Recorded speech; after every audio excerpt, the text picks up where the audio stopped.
Now we are discussing about dropout regularization. We have already discussed L2 regularization.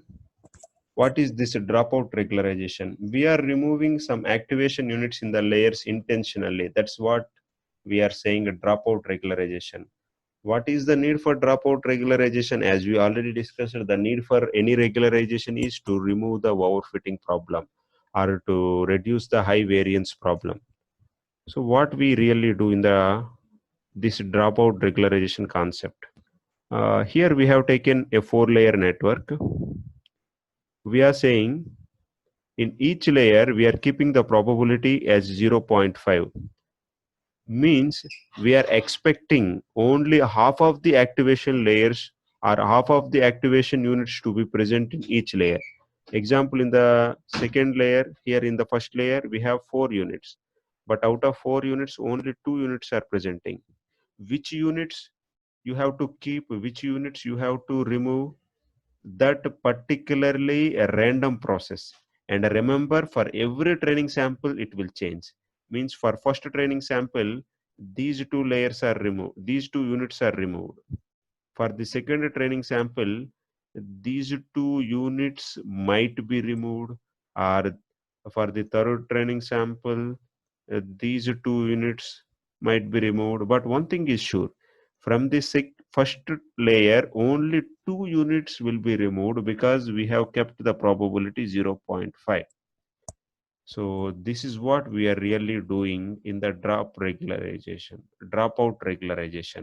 So we have removed these 2 activation units and we have only 2 activation units in the first layer and second layer and in the third layer. There is a concept called inverted dropout. Actually, this is very useful while implementing the dropout.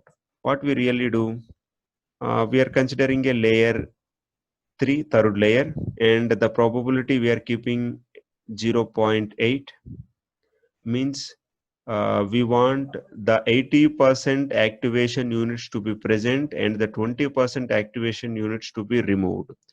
So we are taking a D3, we are assigning D3 with a random values, and the dimensions of the D3 depends upon the activation units of the third layer.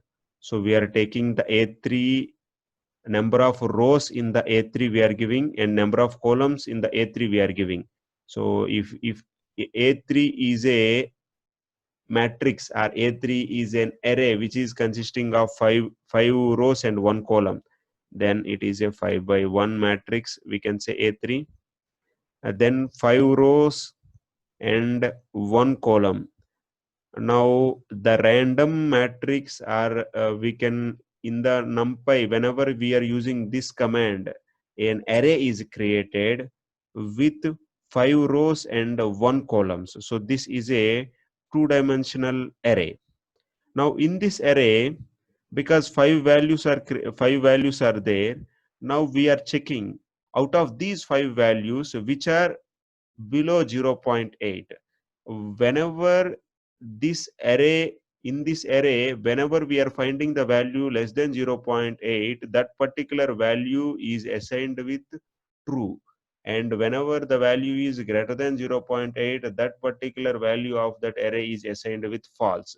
So finally this matrix in the D3 we are getting only true and falses. It is like a boolean values only are there in the D3. We are multiplying this D3 with the A3 by using the command multiply, and after the multiplication you can observe A3 is the array consisting of only multiplied, A3 is the array which is consisting of only activation units, and a D3 is the array which is consisting of only true and falses, boolean, or we can say 1 and zeros. When you are multiplying the activation units with 1 and zeros, only the activation units which are multiplied with 1 will remain, and the remaining all will be 0. So finally, if we are taking 50 units, if 10 units are removed, the Z value is changing. In order to reduce this effect, we are dividing in the last step with the key probability. If the key probability is 0.8, we are dividing with 0.8. If key probability is 0.5, because we are removing the half of the elements, we are dividing with 0.5. Means in reality we are multiplying with 2. We in order to make, because we have removed half of the elements, we are multiplying the remaining elements with 2 in order to reduce that effect. That's why we are calling this as an inverted dropout. Because of this inverted dropout, even at the test time also, this is not at all a problem. And remember, we can apply this only for the cross validation set, but we should not apply this dropout concept at the test time. At the test time, this concept of dropout regularization should not be used. How does this dropout is working? Actually, whenever we are removing 2 units, the entire weight is shifted to remaining 2 units only. And in next training sample, another 2 units are removed. This is how the weights are distributed. And finally, the weights are becoming very small. So it is shrinking the weights. Whenever we are shrinking the weights, it is really useful to us, because when the weights are decrementing, then the Z value is decrementing. When the Z value is decrementing, then we are achieving a low variance condition. Now this dropout, whatever we are taking, the key probability value that may vary from layer to layer. We can take 0.7 for first layer, 0.5 for second layer, and we want to keep all the elements in the fourth layer, so we can keep probability as 1, and we should not reduce the key probability for the input layer. We should make it as 1. In the extreme cases, if you want to decrease, you can decrease to 0.9 only.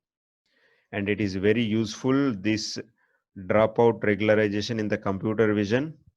And how we check whether this dropout regularization is reducing the variance or not, is eliminating our overfitting problem or not.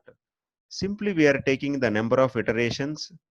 In the crash validation set, we are taking the number of samples, and the crash validation set, if the with the increment of the samples, if the cost function is decrementing, that itself is an indication that in the crash validation set the error is decrementing with respect to the iteration, then our dropout regularization is working. So because we have eliminated the overfitting problem, now this deep neural network is ready for our application to predict.